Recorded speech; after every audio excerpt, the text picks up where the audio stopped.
Okay, we're going to talk about accessory muscles of respiration and answer the questions, what are they and what role do they play in forced inspiration and in forced expiration? Hello everyone, my name is Dr. Morton and I'm the noted anatomist.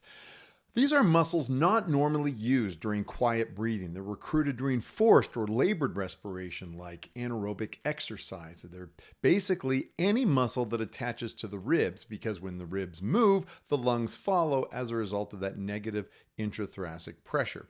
They are also insufficient if the diaphragm is paralyzed. Forced inspiration are muscles that increase intrathoracic volume. Some accessory respiratory muscles elevate the lateral aspects of the rib cage during forced inspiration. Much like lifting a bucket handle expands its diameter. The external intercostal muscles are an excellent example of that. Watch how they increase the lateral diameter of the rib cage. External intercostals, the pectoralis major and minor, and serratus anterior muscles are good examples of that. Some accessory respiratory muscles lift the sternum and rib cage upward and outward during forced inspiration. Much like raising a pump handle increases the vertical and anterior posterior thoracic diameter. The sternocleidomastoid muscle is an excellent example of that. Watch, increases the anterior and posterior diameter of the thoracic cavity. The scalene muscles, anterior, middle, and posterior muscles also do this by elevating the rib cage, anterior and posterior diameter.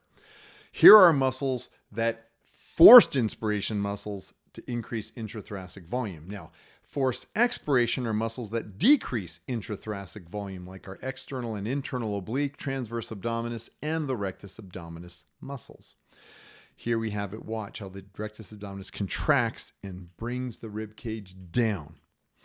They also, when they contract, are going to then pull in, which increases intra-abdominal pressure, which pushes the diaphragm upward, which reduces the thoracic volume, which increases the intrathoracic pressure and forces air out of our lungs, like that.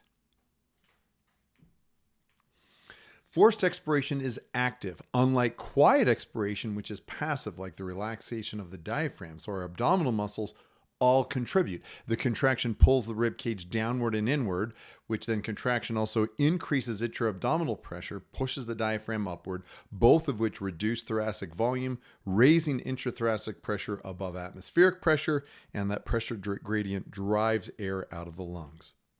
And that, my friends, are the accessory muscles of respiration in a nutshell.